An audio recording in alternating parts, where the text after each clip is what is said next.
A very warm good evening to one and all present here. Welcome to the 15th session of IT Leaders Club. I welcome all the members of IT Leaders Club as well as all the attendees in today's session. I welcome all the founder members of IT Leaders Club who took the brilliant initiative to form the club for sharing and gaining knowledge. I would like to introduce our founder members, Mr. Suresh Kumar, founder, IT Leaders Club, Chief IT Advisor and Virtual CIO at Skybertech. Mrs. Manjusha, Head IT Services, Nita Gelatin India Limited. Mr. Anup Krishna, IT Specialist. Mr. Sangeet KM, IT Specialist.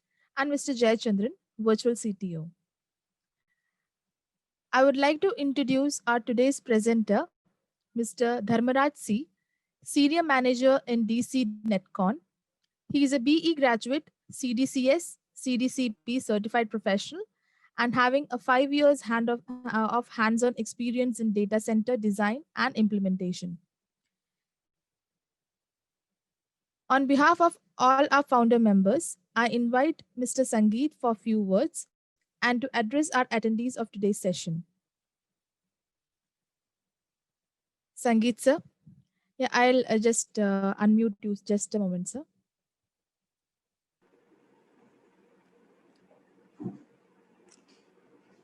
Hi, good evening, everybody. Yes, sir. First of all, I would like to express our sincere thanks to all the participants and the presenter. It's Netcon, the company who has came forward to give a presentation for today's session. I would like to give a brief introduction. It will be quick. I know everybody is eagerly waiting for the presentation by the presenter today. So today's agenda is to have an insight into data center.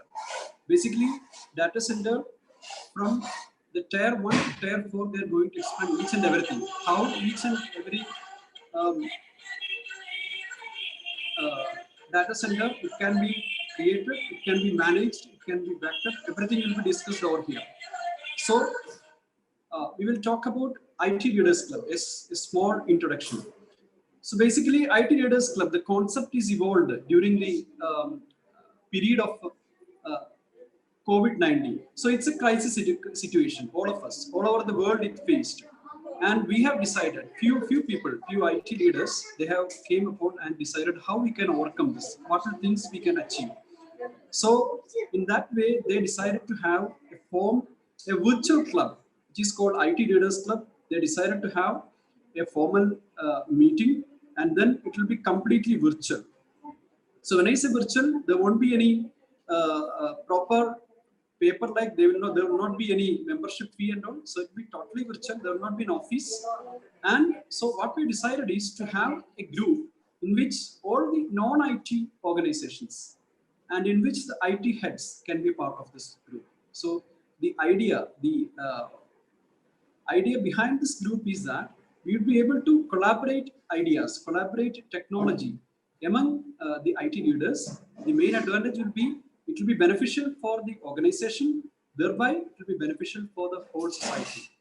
So this is a basic idea, and moreover, we also plan to give some webinars on a regular basis. Currently, we are doing it on an alternate weekend basis. On every alternate Saturdays at from 7 to 8:15, we'll have the sessions.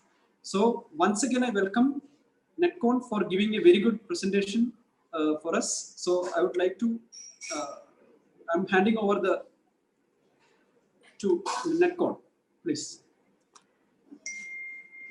Sangeet sir, just a moment. So before that, I just wanted to announce, I just share my screen. It is a digital certificate which we would like to present to our previous speaker. I'll just share the screen. Yeah, hope this certificate is visible to everyone. So this is the certificate being given to Mr. Mohit Saxena. He was our previous speaker, and they delivered a wonderful speech on SD-WAN. So due to his personal emergencies, he couldn't attend our meeting, our webinar. So we'll be sending it through email.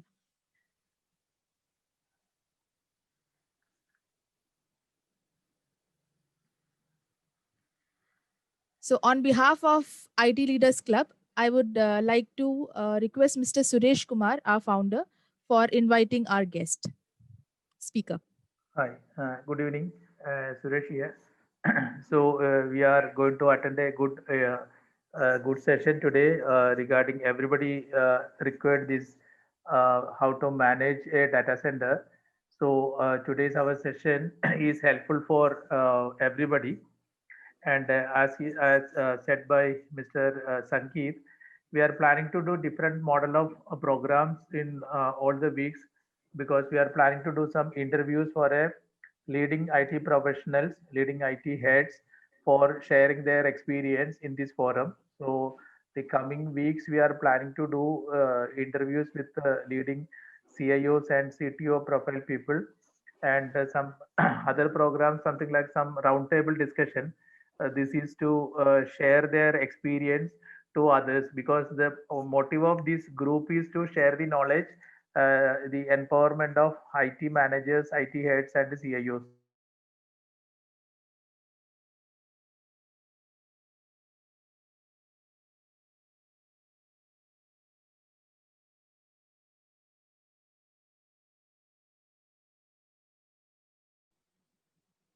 I think there has been a network issue at his place. Please give me a moment to rectify this.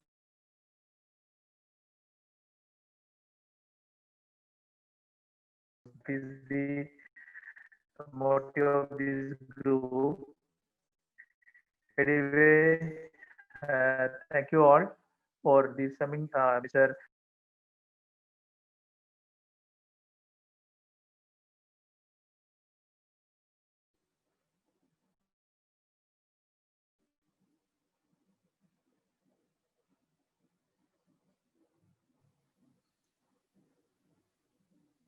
Suresh, sir?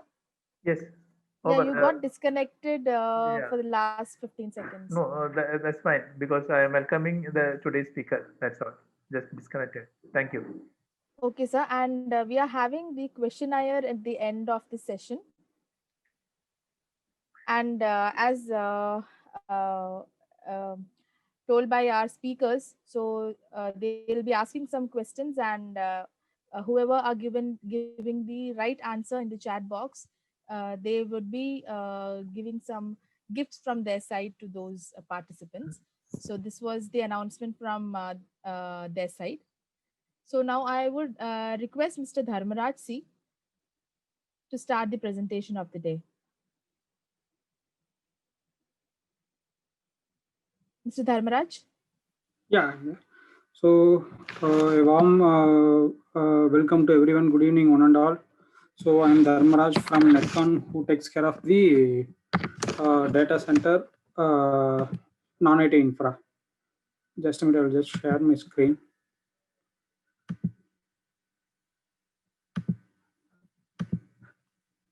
So, is my screen visible for everyone? Yes, sir. Absolutely.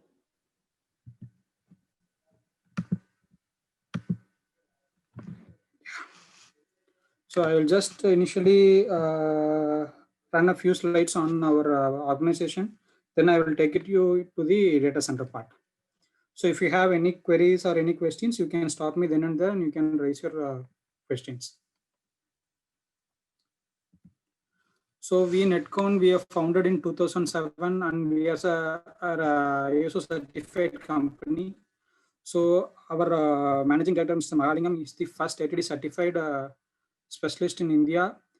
On top of that, we have a customer base of about 350 plus customers, and we have a manpower support of about 250 plus, and we have about 80 plus certified professionals, and we are spread across 10 locations. Outside India, we have a presence in Singapore and Africa, and we are trying to explore in France, Australia, and US also. And the next slide is our mission is like that, to continuously leverage latest technologies to build a talented and passionate team to induct right process and practices. And our vision is to be recognized global player in the area in the era of digitalization by providing best class in IT infrastructure, cybersecurity, and data center consulting services. So we as a Netcon, what we do is we do designs, we do engineering, we prepare RFP, we help the customers in getting the designs done, and we prepare the RFP. We help them during the pre-bid management. Then we give the entire engineering BOQ. Then whatever questions that are being raised by the bidders during bidding time, that we will be helping the customer in getting the resolved. And then we will be part of the project management also, where we will be taking care of the project PMC, and we will be doing the project management also.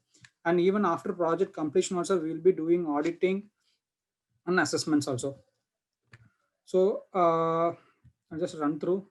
So we are basically split into 5 divisions. One is for transport, then smart city, manufacturing, education, and healthcare. These are the major divisions what we handle. And we basically deals with data center in design, build, and maintain data centers, networking, cyber security, and physical security as well. And these are all the few applications where we are into: intelligent transport, citizen self-service, energy management, waste management, response system. And in infrastructure, we do data centers, command centers, and city operation and IoT sensors. These are the few IT managed services what we take care. We do network infrastructure, IT managed services, network security, data center IT infrastructure, and even for data center non-IT also we do managed services. On cloud, we do cloud migration, network migration, and data center migration also. And we offer 24/7 monitoring and remote incident management support also, and on-site management support also we do. These are the few case references what we have. The major only for the data centers. So we are the consultants for NTPC, where we have designed, and we are the PMCs for the 40 rack disaster recovery center of the NTPC's organization data center, which is a tier 3 compliant data center with 40 plus racks. And we are the project management consultants for the AP Genco, where we have done the design, we have held them in the RFP, and we have been the project management consultants for their tier 3 compliant data center for 40 plus racks, which is being built in their Vijayawada thermal power station. And then we are the consultants for MTNL Mumbai, where we have done the gap analysis and design and facility certification of tier 3 by Uptime from US for the 2 data centers in Mumbai of MTNL, one in Worli and one in Belapur. And we have been associated with L&T for this Nagpur Smart City project, where we are the design and PMC for L&T for designing and taking care of the project management for the integrated command control center, and as well as the data center for the entire Nagpur Smart City project. And then next one is the L&T Excellence Center, where we have done the implementation of their internal technology excellence center in their headquarters at Chennai. And then next one is the data center and command center for Vizag Smart City, where we have been associated with L&T, and we have taken care of the design, implementation, and even operation of the Safe City project, data center and command center, which is being inaugurated by the Chief Minister last year. Here we have done the entire non-IT, IT, network and security part also. And this is one of the project in Hyderabad, where we have been associated with L&T for the Hyderabad Safe and Smart City project for the police department, where we have built the data center as well as the command center, which is about a 70-seater, and this caters to about 10,000 cameras and 1 lakh community cameras for monitoring. And this is the data center for the Hyderabad Safe City project.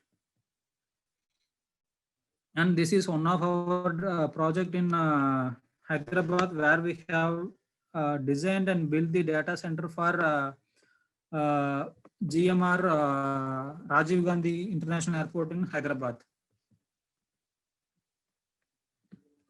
and centers in Gurgaon and Secunderabad, where we have done the complete design, RFP, and then PMC for the entire data center, which is a tier 3 certified data center for both design as well as facility. Now coming to our session topic, data center. So now what's a data center? A data center is a physical location where we will be having our servers, network equipments, security components, storages, where all the data, whatever we are looking or whatever we are operating, that will be stored, computed, and will be processed for our this thing. So every organization or whatever it is, even the application whatever we use now today in day-to-day life, where our all the datas and everything is being processed from a data center. So we are talking about our applications, our data, everything being safe and this thing. So when we need the data center and the applications to be running 24/7, we need the data center to be either tier 2 or tier 3 based on the standards and the application requirement. So these are the tier classifications for the data center based on uptime. The first one is tier 1 and the second one will be tier 2 and it will be tier 3 and tier 4. The next slide I will show you what are the availability. So if you take tier 1 speaks about 99.67% availability, where we will be having only the basic infrastructure, single UPS, what is being required for the data center. It will be having only the single UPS, single cooling, and there will not be any redundant components. This is tier 1 forms the basic infrastructure for the data center. Whenever we are looking for a very small organization, which is not that important, they will be planning for a tier 1 data center, where when a data center is being certified for tier 1, the annual downtime allowed for a data center is, for tier 1 data center is only 28.8 hours in a year. When we go to tier 2, the availability is 99.74% and the annual downtime is 22 hours. Here, if you see, we will be having this single utility power and single DG, but we will be having a there will not be any multiple paths or there will not be any this thing. Here the annual downtime is only tier 22 hours. In India and outside also, the most of the data centers or the major data centers which is being certified is for tier 3, where we will be having a availability of 99.92%, and the annual downtime, if you see, is only 1.6 hours per year. Here we will be having completely dual path, and we starting from the DG and the utility, we will be having a redundancy in terms of DG set, in terms of transformer, in terms of UPS, in terms of cooling, where everything will be redundant. Only thing is we can have a switchover time maybe for a 1 minute or 2 minutes, but the UPS and the IT load will not be affected. If you go for the tier 4, which is the maximum level of data center, is tier 4, where the annual allowed downtime is only 0.4 hours. That is only 40 minutes you can have a downtime for a year, allowed downtime. Here, the completely, it will be dual, redundant and active. If we have one set of UPS cooling on one side, it will be backed up by its own DG set and own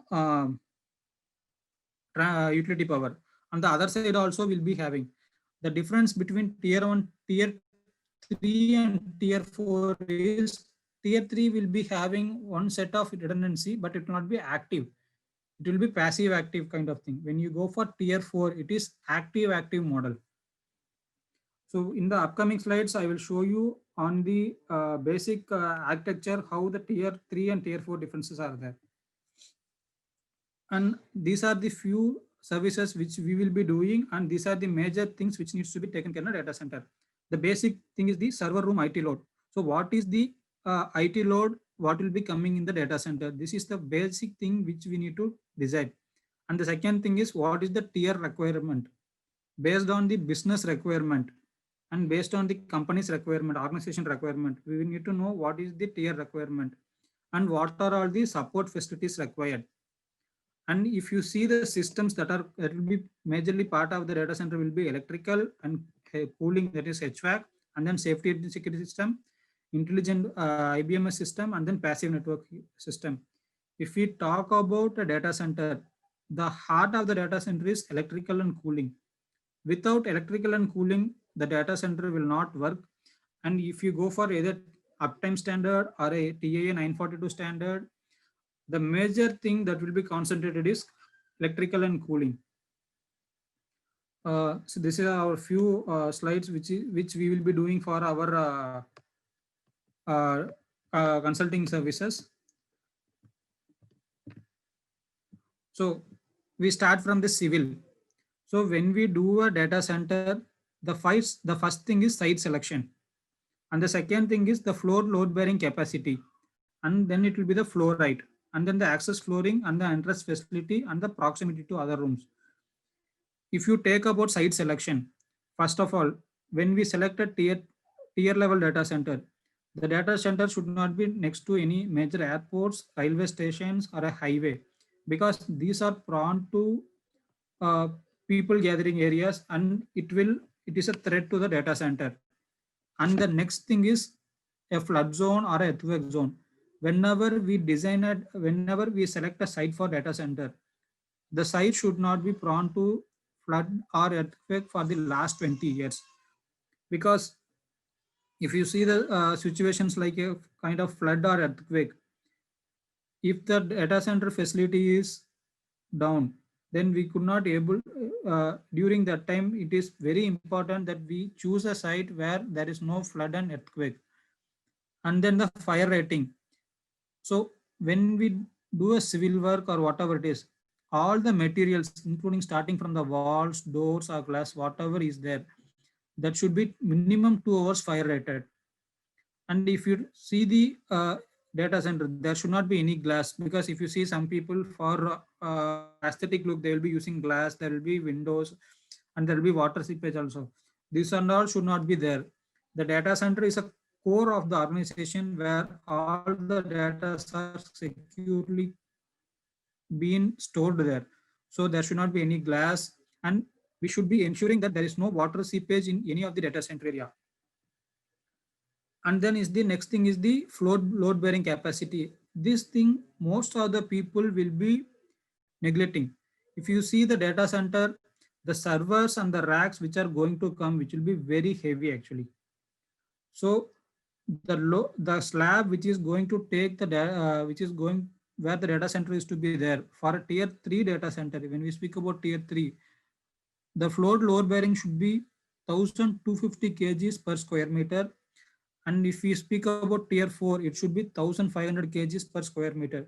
These are all as per the standards of TAA 942. And whenever we design a data center, whenever we choose a site, the slab to slab clear height, that should be 3.54 meters. Why it is? The access flooring where we will be having the cooling system and the electrical cables. So that will be for 450. And generally our rack itself is for 2.6. So with this itself, we are achieving 3 meters. On top of the racks, we will be having our passive cabling system, and then fire suppression pipings running out. And below the false ceiling bottom, this 0.3 mm is only for these services like passive cabling and as well as the fire suppression piping and the light fixtures to be installed. So access flooring is necessary for a data center. Why? Because we will be having n number of cables which will be coming for the data center, and there will be copper circuits for the cooling system which will be running up to the crack units, that is the PAC units or the in-row units. So we need to plan a access flooring of sufficient height. Minimum there should be a height of 300 mm, because there will be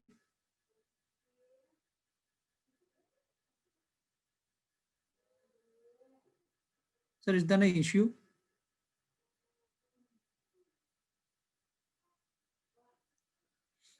The minimum height you need to follow is 300 mm.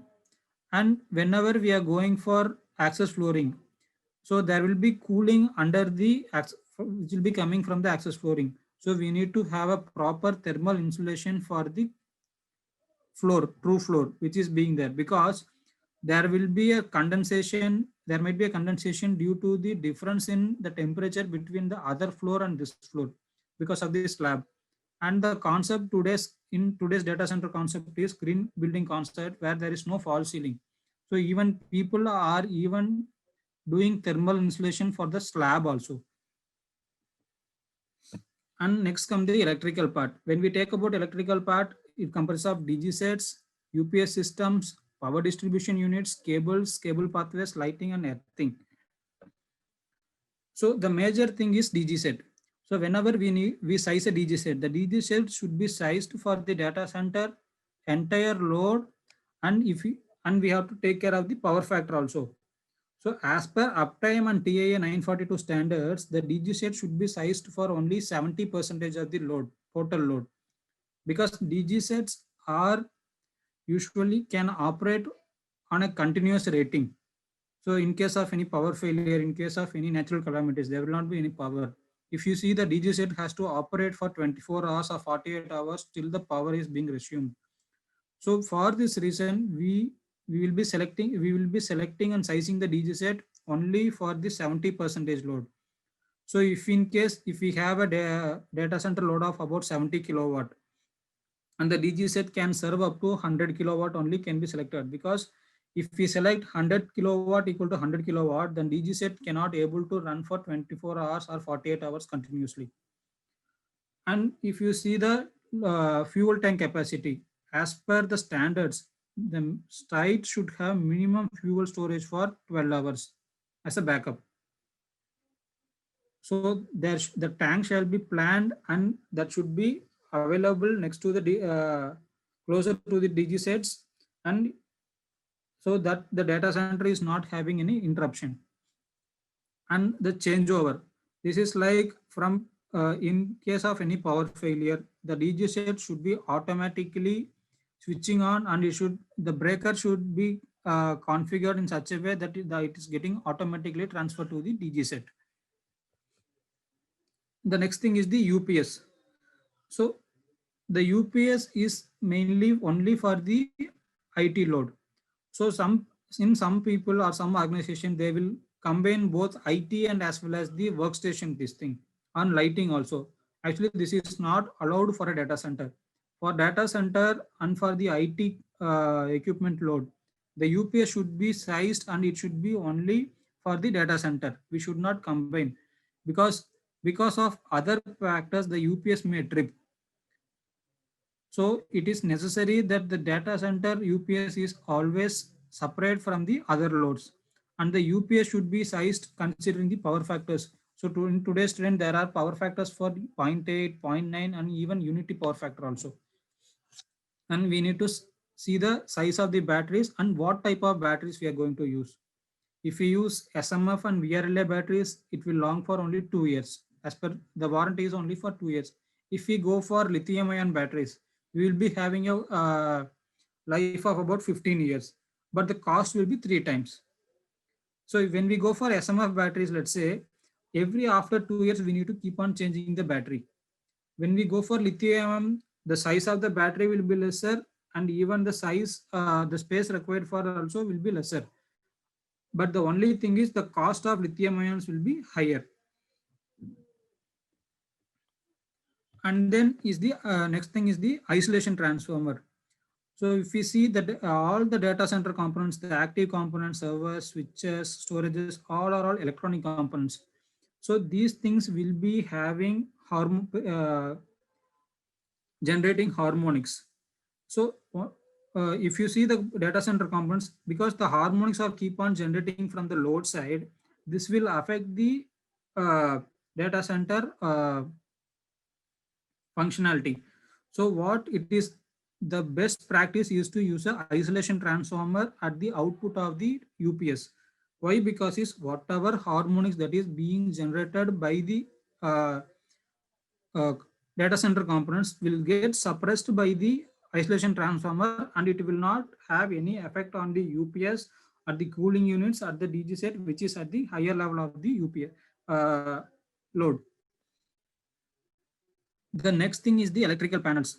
So we need to size the electrical panels as per the data center requirement, and minimum we need to have a spare capacity of 25%.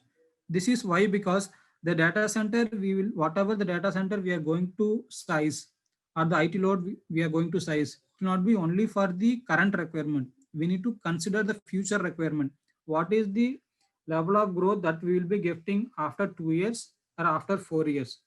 So the components such as DG sets, the even UPS, we can select modular UPS. But if you see the electrical panels and DG sets and all, we should be having enough feeders so that the DG sets also can be added in future, and the UPS also can be increased, and we will be having extra feeders for the cooling units or the equipments which can be added to the data center. And we should be very careful in selecting the breakers, sizing the breakers, type of cables, and the switch gears. If you see the switch gears, there are multiple types. One is the thermal magnetic and one is the microprocessor based. And cables also for data center, it is advised and the best practice is to use only FRLS, LSZ cables, because these cables will not catch fire easily, and also it, even if it catches, the smoke emitted by it is very, very low.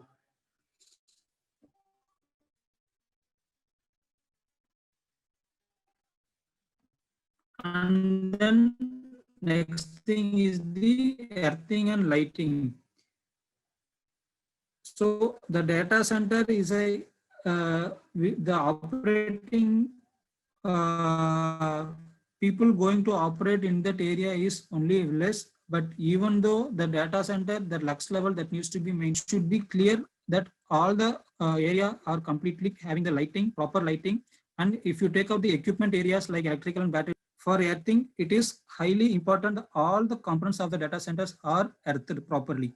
Even the access flooring also, we will be having a grid level earthing where all the access flooring pedestals are bonded together and taken it to the reference grid earthing for suppressing the any type of short circuits or leakage current or whatever it is.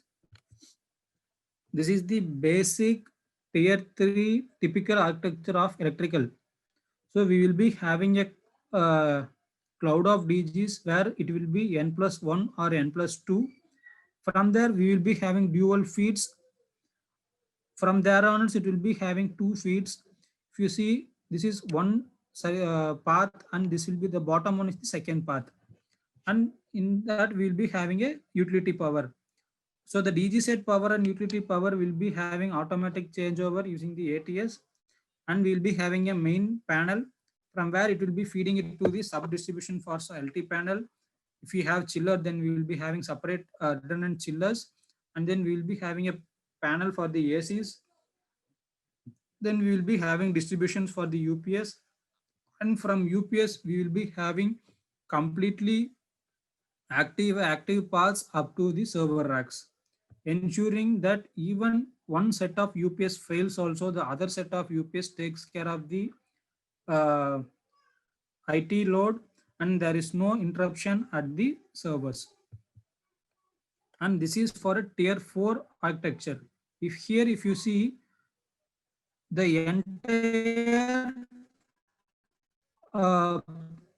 path is separate up to the server racks.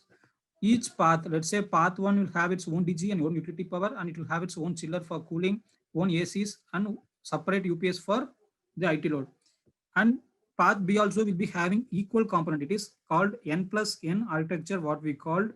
So this N+N architecture is required for tier 4, and each and every component, including the breaker or the walls of the chiller, has to be monitored in the BMS.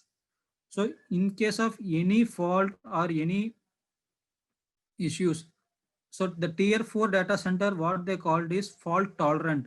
In case of any fault, it should be automatically, the BMS should be able to automatically isolate that fault out of the system.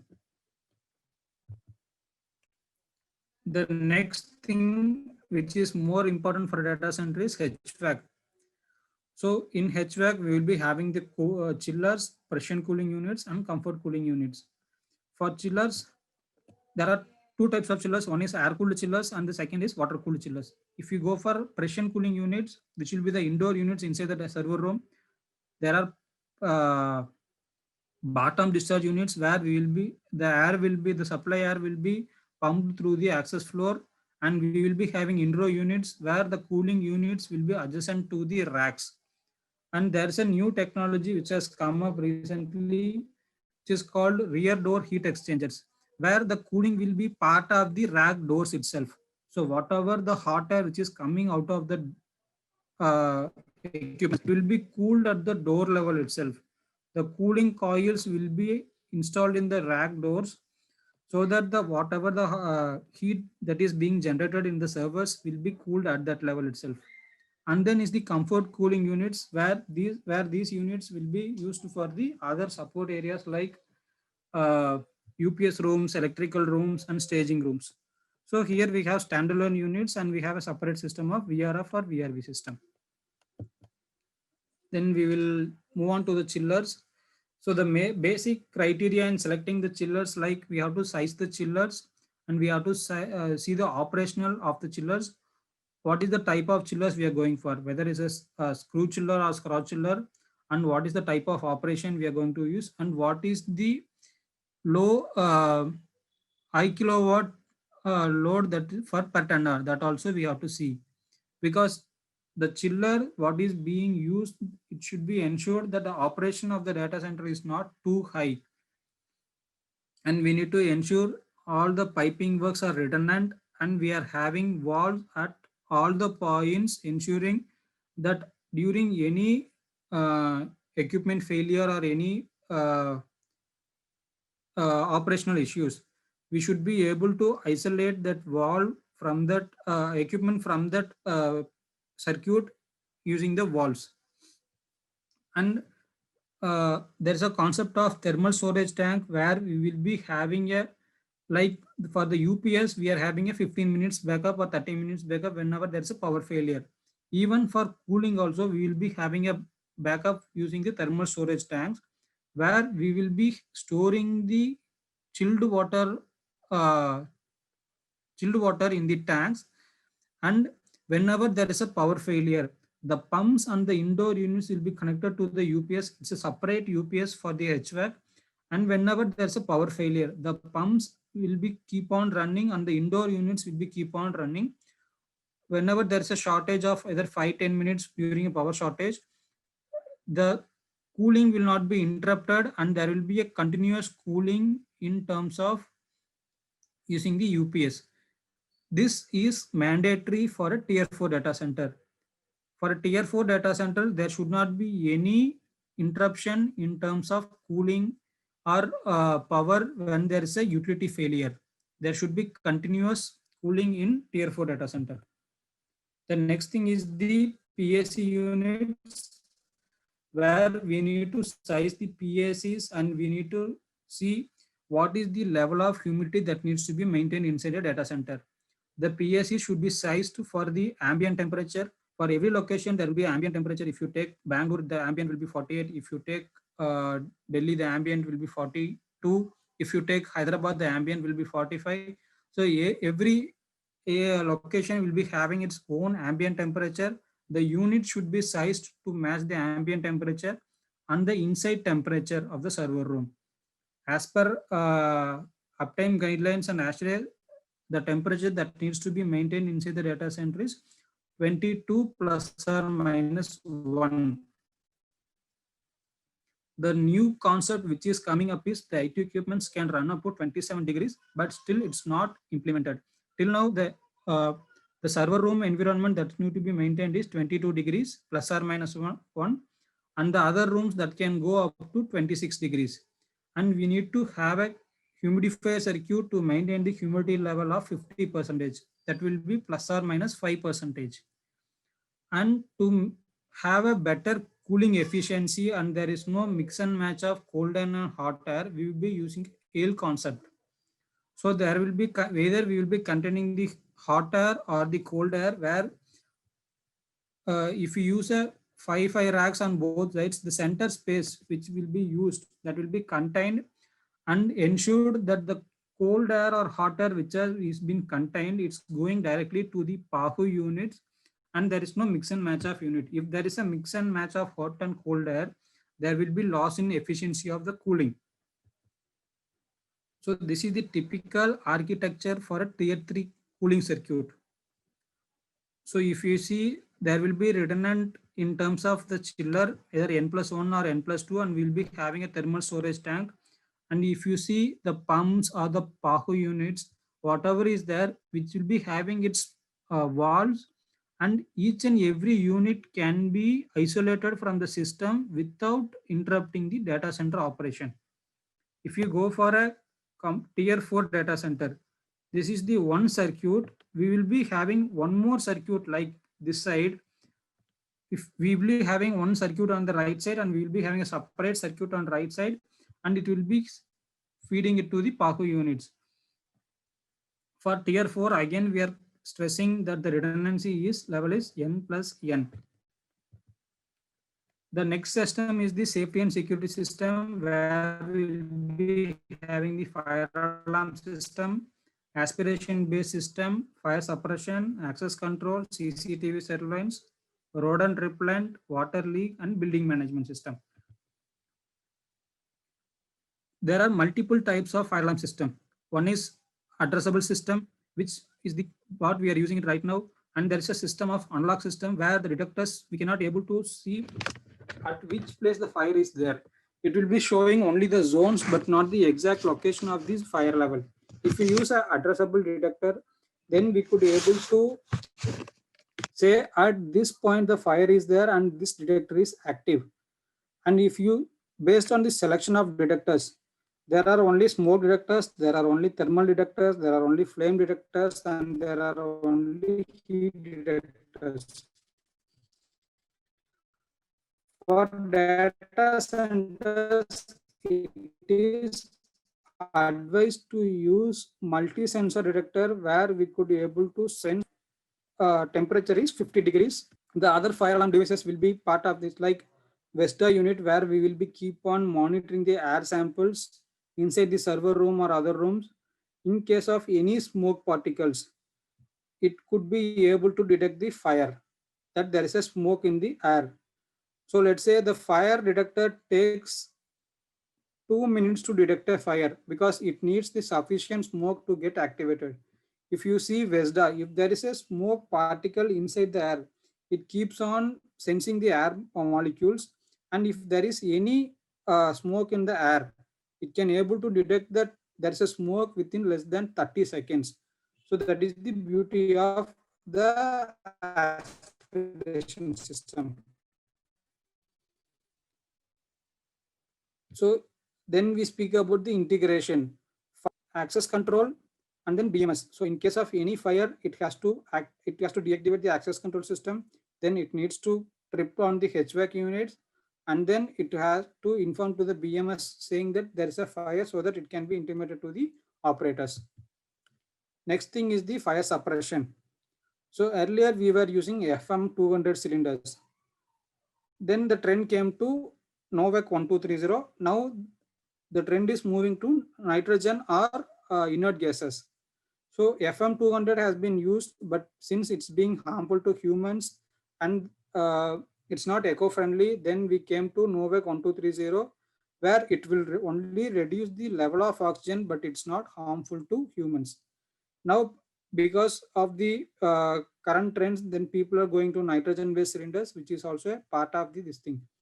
So fire suppression will be connected to fire alarm system, and it will be automated. So in case of any fire, the entire room will be flooded with the gas which is being filled in the cylinders. So during maintenance part, we have to see what is the life and maintenance of gas. So typically the life is for 15 years for gas. The next thing is the access control system. So for the data center, all the doors should be access controlled. So if we start from the main door till the server room door, So each and every door should have access control. And if you take the server room door or the last door, which is mandatory, that should have dual authentication. Either you can have face with the finger or face with card or whatever it will be. But we should be able to write a policy, and we should, all the policies should be clearly written in the access control system, and we should have multiple levels of security in terms of access control. Access will be granted to only authorized people inside the data center area. So in case of any operational issues or any downtime, the person who is the OEM authorized person who is going to come to the data center, he will be accompanied with the data center day-to-day base operator, and he cannot be let alone. So the operator has to be along with the OEM person who is going to do the servicing, and it has to be ensured that access control is more critical for a data center, because in case of any unauthorized person getting into the data center, there might be a chance of security breach. Then the CCTV system. So we will be, as everybody knows, there are two types of cameras. One is analog cameras and one IP cameras. So all the areas of the data center should be clearly covered using cameras. Even including the DG sets also, we should be monitoring the DG sets. In case of any issues or any physical issues at the DG set, that should be monitored using cameras from the BMS operator. The server room, it should be ensured that there is no blind spot, and it is advised to have minimum 30 days of storage for a data center. The next two systems are the water leak and the rodent repellent, where water leak we will be using underflooring to see in case of any leakages in the copper circuits or the chilled water circuits, which is running beneath the access flooring. Then rodent repellent, since we are using optical fibers, which is more being attracted by the rodents, we are using a rodent repellent system which helps us in getting away the rodents. The most precautionary measure that has to be taken in the data center is we need to plug in all the holes, and there should not be any opening in any of the walls, so that it is ensured there is no rodents inside the data center. And the major point which has to be taken inside the data center is like no food and water is allowed inside the data center area, including the BMS room, because which will attract the rodents easily. This is a mandate that no food items or anything is allowed inside the data center area. The last thing is the BMS, where we will be completely monitoring the data center facility, starting from the UPS, DGZ, breakers, fire alarm system, CCTV. The complete data center we will be monitoring in one single window, which is called BMS, and we will be having reports on daily basis, weekly basis, and monthly basis to oversee what are all the issues and what are all the histories. And we will be having an alert mechanism in terms of email and as well as SMS, where the email and SMS will be configured in case of any issues in temperature or a power failure or a equipment failure, that will be intimated through the data center manager either via email or SMS. The next thing is the passive system, which will be forming part of racks, cable management, fiber and copper cabling. So the major thing is the rack. What is the use space what we are going to use? So the basic rack what we'll be using is 42U, and some people may go for 48U or 50U based on their requirement. And it should be ensured that there is no, it's not allowed to use a glass door for a data center unless if you are using a smart rack concept. In case of a conventional data center, the door should be completely perforated, and we should have minimum of about 70% perforation in the doors, and it should be ensured that both the front and doors are having exact perforation and the load bearing capacity of the rack. So we should be concentrating not only on the floor load bearing but also on the rack load bearing, because the rack which is going to handle the IT component should have a load bearing capacity of 1500 kgs. And the rack should have proper blanking panels whenever we are not using the racks fully. All the empty spaces has to be blocked using blanking panels, and we should be having proper PDUs. The type of PDUs, people might be using IPDU for monitoring the power, and the other type is non-metered IPDU, where we'll be having only the power outlets, there will not be any monitoring. And the accessories, like there should be proper cable brushes and base stands for the racks. The next thing is the cabling management system for the data center. So we will be having separate wire baskets for the copper cables, and we will be having fiber runners, which ensures that the fiber is not, the radius of the fiber is not bent more than its bending radius. So this ensures that the cables are laid properly and it's not bent more than its allowed bending radius, and ensures we will be having more headroom dB. The last thing is the operational maintenance. So we will be designing and building a data center of a proper, but when we go to operations, it is ensured that we have proper drawings of the data center, the as-built drawings, all the manuals, reports, installation manuals, installation reports, commissioning reports, and we should be having the proper schedule for let's say every quarterly basis or a half-yearly basis or yearly basis. What are all the types of services that needs to be taken care, and we should be having a proper SLA signed with back-to-back with the OEMs. So this is more important for a data. So these are all a few customers where we have our customer references, and these are all our presences in India. So if you have any questions, you can ask, then we can go for the question and answer session.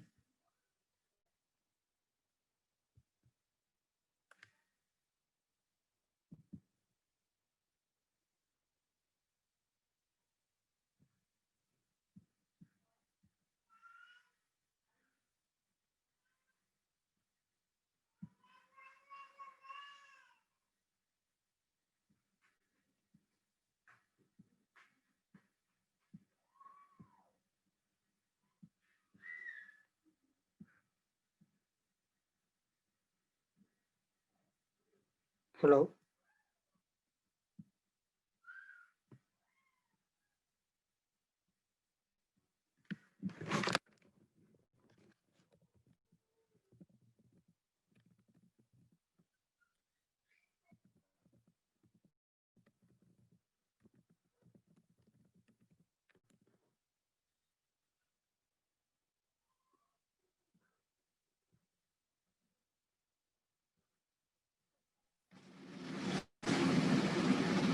Yeah, sorry everyone. I just my Zoom just got stuck. Very sorry for that. So can we move on to the question and answer session? I am just unmuting everyone for the question and answer session.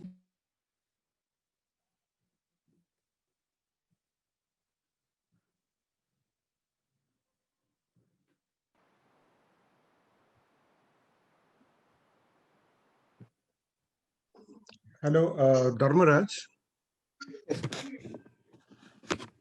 Hello. Yeah. I'm available, sir. Yeah, that is a very great, nice presentation, very informative. I'm in this infrastructure domain only, working as a relationship manager with more than 20 years experience, and I'm very much interested in this data center. And I have a question regarding self-cooling racks. Is self-cooling racks recommended for tier 4 data center? That's question number 1. Question number 2 is, do you run chilled water pipes under tier 4 racks for cooling? Question number 3 is, what is the future of data center growth in India versus take-up of cloud? If you see the self-cooled racks are majorly for the small business, either we will be having 1 rack or 2 rack solution, but it is strictly not recommended for a tier 4 data center, where we will not be having the redundancies for the self-cooled rack. And if you talk about chillers lines up to the servers in tier 4, yes, it is accepted. And if you see tier 4 data centers, it will be for huge data centers where we will be having 100 racks or 1000 racks. For those kind of applications, we will be using chilled water system. Yes, the chilled water will be running, but it will be having dual input up to the cooling units, and it's allowed. And future of data centers, if you ask, yeah, the market is there and India is the biggest market. Now people are exploring more in terms of investing data centers. Cloud is there, but if you see, the number of small data centers will go down, but there will be space for bigger data centers which is coming up, and we'll be having more bigger data centers in India, and once we move towards cloud. Thanks. One more question. If it's probably hypothetical. What do you think of combination of DSG generator and what do you call this lead acid battery UPS systems being replaced entirely by lithium ion UPS systems in the future? Sir, it is good to have a lithium ion. The only thing is, instead of investing after every 2 years or 3 years, we are investing in the day one on lithium ion. Say for a customer who needs to have its operation for 10 years or 15 years, and where he doesn't have the load bearing capacity of the floor and he doesn't have a floor space to install more batteries. My Please question suggest. is, sorry, my question is, can we do away with generators entirely if you only use lithium ion based UPS? No, sir. If you see UPS, you will be feeding only to the IT load. But if you see the generator, it has to cater to your cooling loads also. We will not be connecting the cooling units to the UPS. Mm-hmm. Okay. So that's why the generator is mandatory for a data center. We cannot avoid that.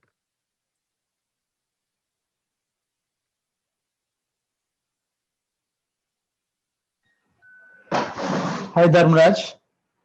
Yes, sir. I'm Jain. Thank you for the presentation. It was a lot of information, actually. The question is partially, I think, Binu has asked already. About the, instead of the word self-cooling data center, I'll be more happy to use micro modular data centers.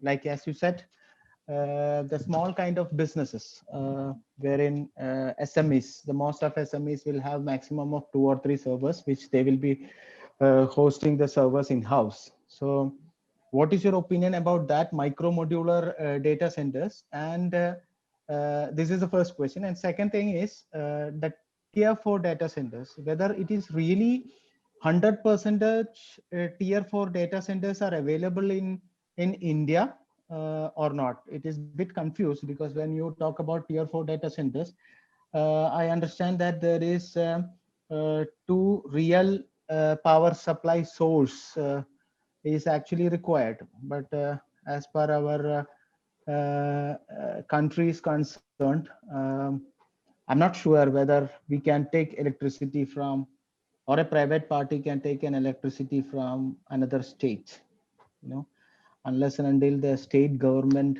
has to have an contract with them. So this is really a confusing question, actually. So whenever people claims about the tier 4 data centers, I was really confused whether it is really possible or not, or really under a percentage. So I will just put forward here. If you ask for micro data center, yes, for smaller customers, it is better they go with the micro data centers where it is equivalent to tier 2, what I would say, which will have its own cooling and UPS. and we will not be able to require more space for micro data centers. So it is suggested for based on business needs. And if you go for tier 4 data center, I would say till now there is no data centers in India which is being certified for tier 4. So most of the data centers in India are certified for tier 3. Tier 4, there is no data center till now on date, on paper in India. And the understanding of utility power for a tier 4 data center, it's wrong. It's just like that there should be dual source, but from different substations. We need to not go for a different generating station, sir. We need to take it from different substations. So it is like inside a city, we will be having multiple substations. The only thing is we should be ensuring that source 1 is available from one substation and source 2 is available from a different substation. So that is possible, always possible in India. Okay, so it is only about the when we talk about the different source, it is only about the substations. It is not about the real power generating source, right? Yeah, right. All right. So let me put the question again in another way around. If that is the case, if the source is same and you have got two different substations, if we have a problem, a common problem in the source power station, then it will not survive the two substations actually, right? Sir, if you see, our substations are not connected to a single source. Our substations are connected to a grid actually. It's a NAT grid, what they called. Okay. Whenever there's a failure in source, there will be always power available in the substation. Because so that automatically it will switch to another grid. Yeah, fine. That's okay. It's a grid actually. Okay.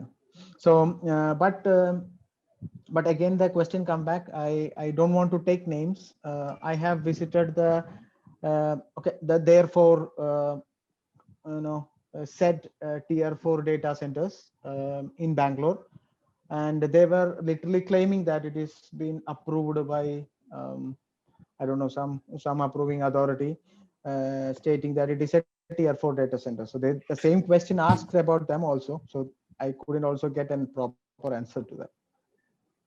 Sir, tier Anyway, 4 is not there on paper. Even you can go and check on Uptime's website also. So Uptime has a clear list of data centers in each country and the certification levels. Okay. So they might have been taken from some third-party audits, like some private consultants. They might have taken certification, but it's not up.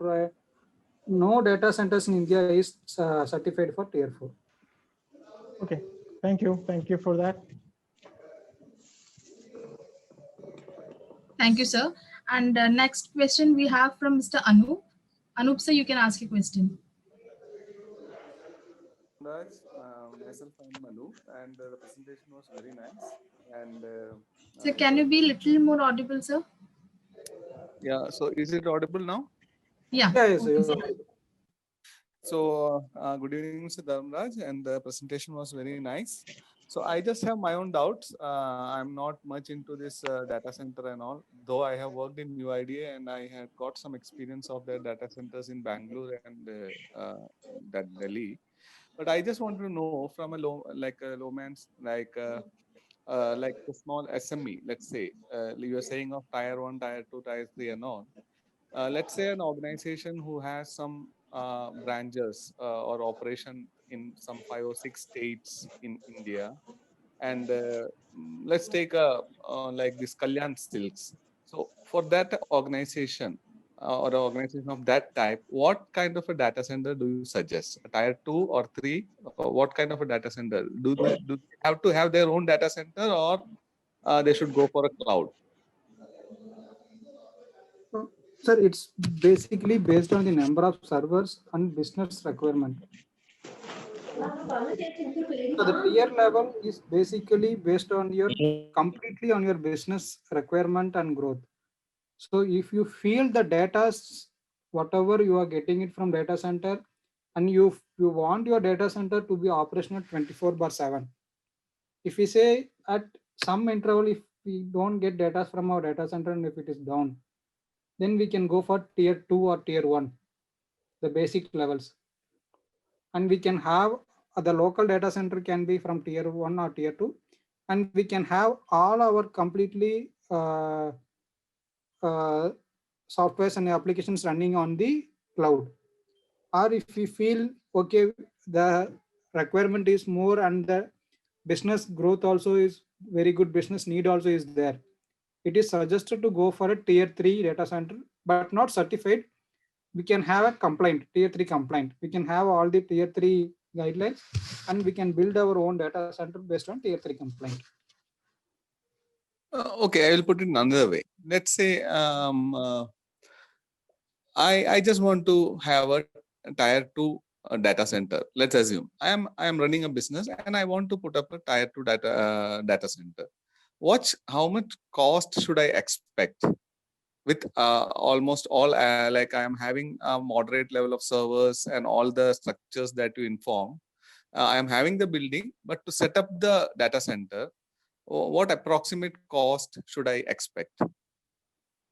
So cost is basically on the number of racks and the IT load.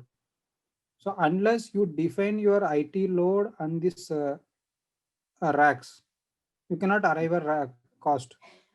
And we can optimize the cost based on the technology also. Okay, so see, If you were you showing say some examples, no, 10 like kilowatt, NTPC, a lot of clients you were showing. Okay.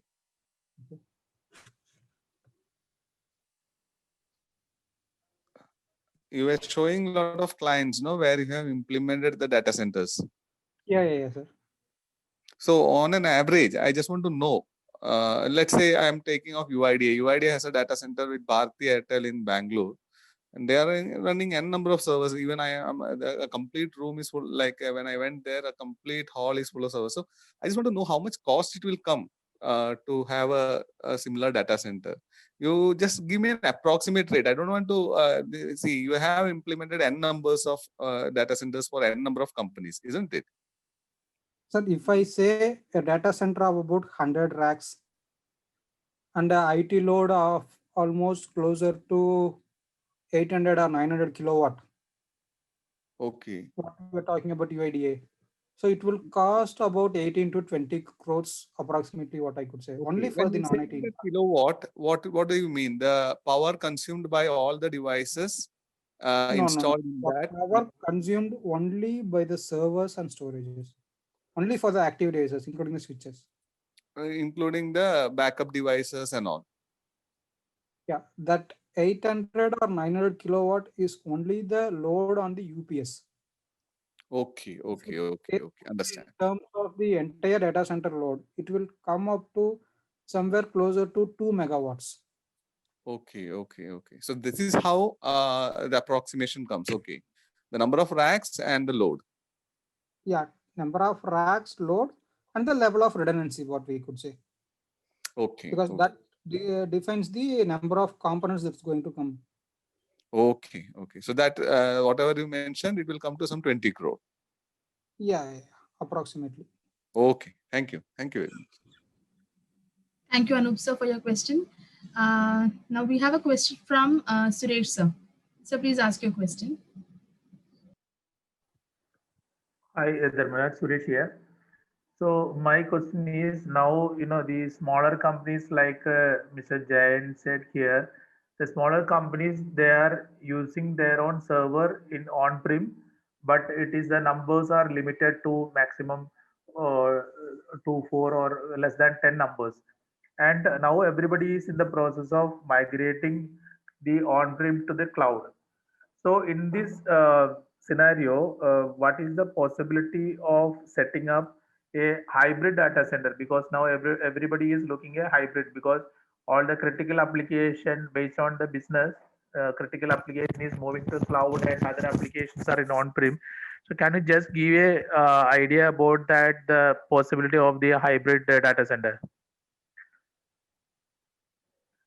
So hybrid, if we are moving completely to a cloud, and if we want to have only few applications inside the on-premise, then we can go for either tier 1 or tier 2. Okay. Because the possibility of the on-prem data center is, in tier 4 is not at all difficult for a SME kind of companies. So in that scenario, tier 1 or tier 2 is the possible way in the normal situation. So that is why the tier 2 the possibility. Hello. So can you Yes, just sir. give a brief about how to set up a normal data center with less than 10 numbers or servers? Can you just explain about that? Sir, we can have a data center with, if you say 10 servers, we can approximately take that there will be only 2 racks. So what we would suggest is, so for 10 servers, we can go for this micro data center, what they call as smart rack solution. So where we will be having inbuilt cooling inside the rack, or based on the load, the cooling unit can be external. So this we can have it in redundancy N+1 or N+1, and we will be having the redundant UPS system. So the major thing maybe like DG set under, you can tap it from the building itself.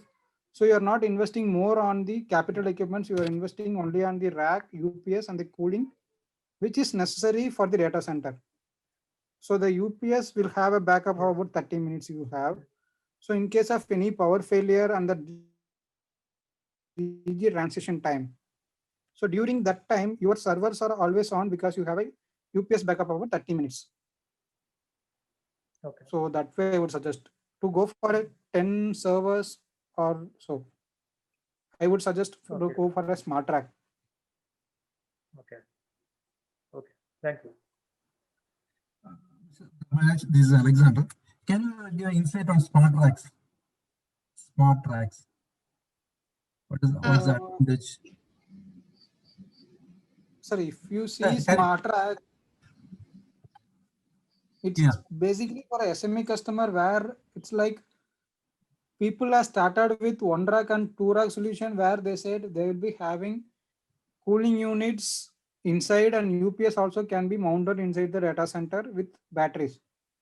But today's scenario, if you see, there are smart row solution where it is getting up to 10 rack, 20 rack solution. Again, they are setting up the same conventional data center and claiming it as smart rack. That also is there. But my opinion, my personal opinion, if you see, if you go for smart rack, up to 2 rack or 3 rack, you can go for a smart rack solution.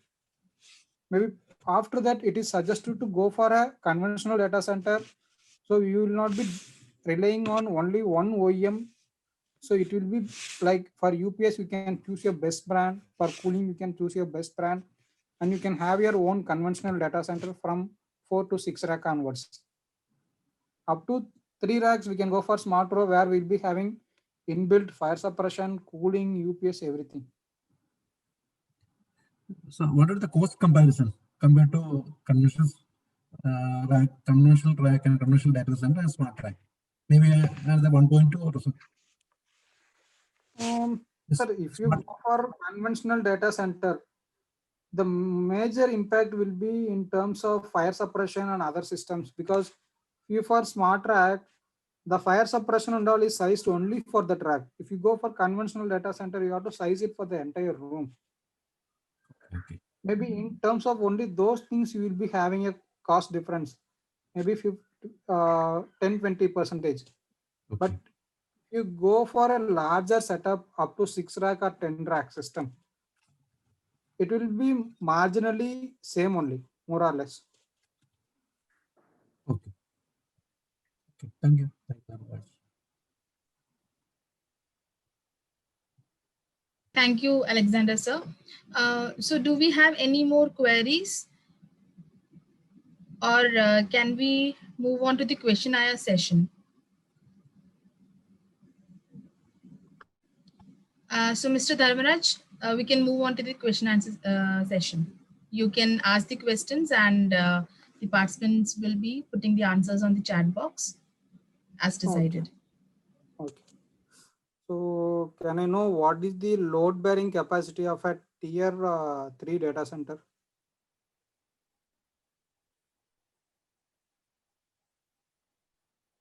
Uh, 1 minute. I think Shanti, can you just explain what is the question answer session and how we are to conduct that? So if somebody can explain that, then people will get an idea about that.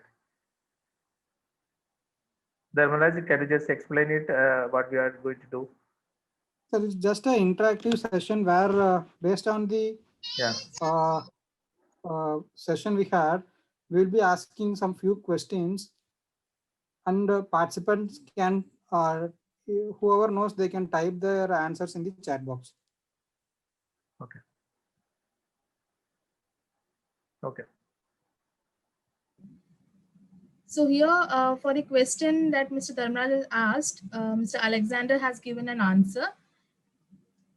So whichever answer comes first and which is right, so we can go with that. Right, sir?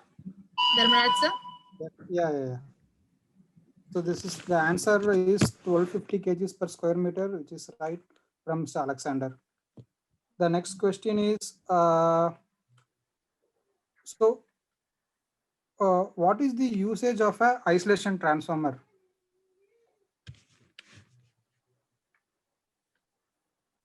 What is the benefit what we get from isolation transformer?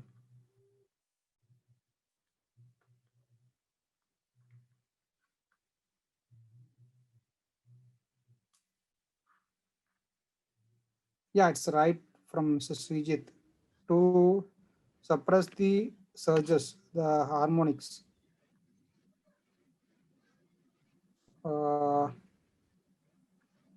The next question would be like, what is the downtime that is allowed for a tier 4 data center?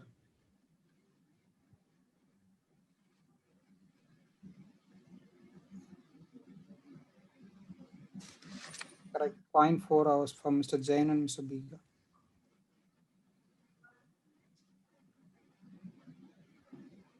So what are all the, what is the current trend in fire suppression system, what we are using now?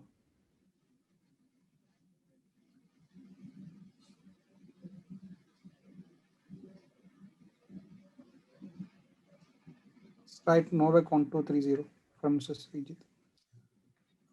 Nitrogen is a future technology which is coming up now, Mr. Binish. I think I'm fine with the question and answers. If there is any queries, we can ask.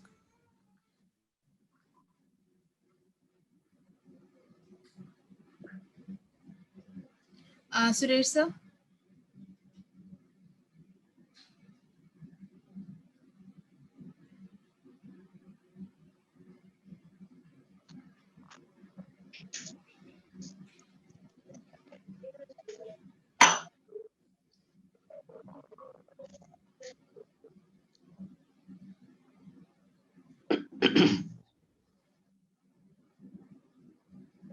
Hello? Yeah, just a moment. Suresh sir is just connecting back. Srijit sir, do you have any question to ask? Yeah, exactly. Okay, Because please continue. Yeah, presently in a data center, in a smart rack, we are using Novak kind of fire suppression system. But Mr. Dharmalaj explained about the nitrogen-based or inert gas-based system. Whether what is the development status? Whether it is implemented anywhere, or it is in R&D is going on. No, sir, it's been implemented only few data centers based on customer requirements. Another thing is that like Novak system, it's a pre-filled system, pre-filled gaseous system, and it has to be it has to be in a cassette and enclosed in the same smart rack. But in the case of nitrogen, we have to place some cylinder for that, no? Or the same kind of pre-filled system can be used based on inert gases. Yeah, the same kind of refilled gases can be used. That's not an issue there. It's the base. It's only the change in gas what they are coming up now. Okay. Thank you. Suresh sir, I think all the questions are done. Yeah. So, can we wind up, or any specific questions are there? If it is not there, we can wind up. Sangeet?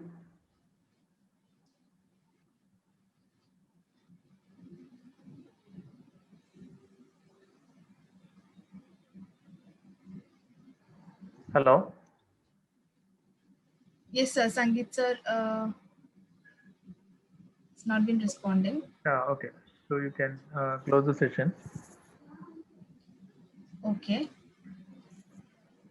So, Mr. Dharmaraj, on behalf of each and everyone attending the session and on behalf of IT Leaders Club, I thank you for sharing with us such an insightful session and knowledge sharing session for everyone present here.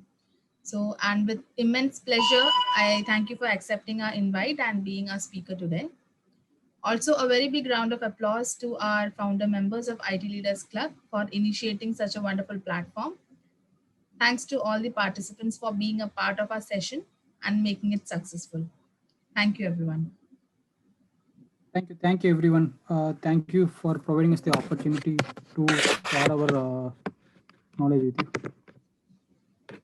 Thank you, Dr. Maraj. Thank you very much. Thank you. Thank you for a wonderful section. Wonderful.